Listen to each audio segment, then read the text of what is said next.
తుమ్మల పోయిండు, మరి మీటింగ్ ఏమవుతుందో అని. కానీ ఇక్కడికి వచ్చినాక చూస్తే ఉల్లిగడ్డ మీద పొట్టు పోతేంతో తుమ్మల పోతే గంటే అనిపించింది. మా ఊర్లో ఉన్నప్పుడు అట్లా అనుకున్నా, కానీ మీ ఊరికి వచ్చిన తర్వాత ఉల్లిగడ్డ మీద పొట్టేంతో తుమ్మల గంతే అని చెప్పి మమ్మల్ని చూసినాక నాకు అర్థమైంది. ఇవాళ టీడీపీలో నుంచి పోయి టీఆర్ఎస్ లో చేసిన నాయకులకు ఇన్నాళ్ళు నమస్కారం పెట్టింది ఎందుకంటే తెలుగుదేశం పార్టీలో చంద్రబాబు నాయుడు పక్కన కూర్చున్నందుకు. అది వాళ్ళ గొప్పతనం కాదు.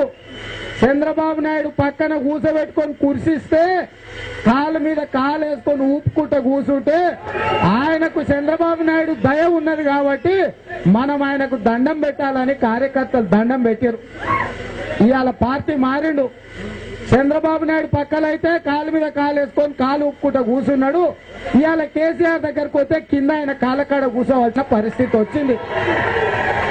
అవునా? 32 సంవత్సరాలు ఒక సామాన్యుడైన తుమ్మల నాగేశ్వరరావు గారిని భుజాల మీద మోసుకొని జెండా నిలబెట్టి నాయకుని చేసి ఎమ్మెల్యేని చేసి మంత్రిని చేసి ఈ రాష్ట్రంలో ఒక గుర్తింపు తెస్తే మన కార్యకర్తల గుండెల మీద దాన్ని ఈ రోజు కేసీఆర్ పక్కన చేరిండు. ఇంతకంటే మోసకారి నయవంచకుడు ఎవరైనా ఉంటారా? ఒక్కసారి ఆలోచన చేయండి. ఈ రోజు మనల్నే ఇంత మోసం చేసిపోతే కేసీఆర్ అసలే జిత్తుల మారి నక్కమారి ఇట్లాంటి అసలు రంగు గుర్తుపట్టడా? 30 ఏళ్లు అన్నం పెట్టినోనికే సున్నం పెట్టి వచ్చిన తుమ్మల నా వెనకాల ఎందుకుంటాడు, వీడు నన్నైనా రేపు మోసం చేస్తాడని చెప్పి కేసీఆర్ అనుకోడా? అనుకోబట్టే ఆ రోజు మంత్రి ఇస్తా అని చెప్పి ఈ కంత్రిగాళ్ళకు ఒక్కని కూడా మంత్రి ఇయ్యలే.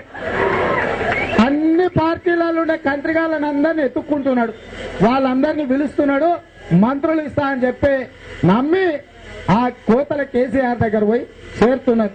చేరినోడు ఒక్కడన్నా ఇక్కడ తుమ్మల కావచ్చు, అక్కడ తలసాని కావచ్చు, ఆ ఊర్లో ఉండే తీగలు కావచ్చు, ఇంకెవరైనా కావచ్చు, ధర్మారెడ్డి కావచ్చు, అధర్మానికి ప్రతీకైన ధర్మారెడ్డి కావచ్చు, కాంగ్రెస్ నుంచి పోయిన రెడ్డి నాయక్ కావచ్చు, విఠల్ రెడ్డి కావచ్చు, కాళే యాదవ్ కావచ్చు, ఎవడన్నా మనిషిలాగా బతుకుతున్నాడా? ఒక్కసారి ఆలోచన చేయండి.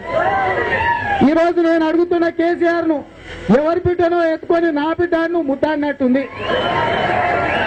మా బీఫామ్ ఇచ్చి మా కార్యకర్తలు చెమట కోర్చి మా కార్యకర్తలు సచ్చి మా కార్యకర్తలు గుండెల్లో పెట్టుకొని గెలిపించినోని నువ్వు ఎత్తుకొని పోతున్నావే గద్దలాక, నీకు కొంచెమన్నా సిగ్గున్నదా అని చెప్పి నేను అడుగుతున్నా కేసీఆర్. గతంలో కేసీఆర్ చెప్పేటోడు అంటే ఖర్చులకు కావాలంటే ఉప ఎన్నికలు అనేటోడు, తెలంగాణ అంటే రాజీనామా అనేటోడు, మాతో పోటీ పడి రాజీనామా చేసని సవాల్ ఇసిరేటోడు. నేను ఇవాళ కేసీఆర్ కు సవాల్ ఇసురుతున్నా, నీకు సిగ్గు శరం ఏమైనా ఉంటే ఈ రోజు మా పార్టీల నుంచి తీసుకున్న వాళ్ళను రాజీనామాలు చేపించి ఉప ఎన్నికలకు రా, నీ సంగతి తేలుస్తాం, నీ పార్టీ కథ చెప్తాం. కేసీఆర్ కు అస్సలు సంగతి తెలుసు కాబట్టి ఈ రోజు ఎవరిని కూడా రాజీనామా చేపిస్తలేడు. వాళ్ళ ముఖాల మీద ఊర్లలో ఓట్లు వేసిన వాళ్ళు ఉంచుతుంటే కూడా తూర్చుకొని తిరుగుతున్నారు తప్ప ఎవడు కూడా రాజీనామా చేస్తలేడు.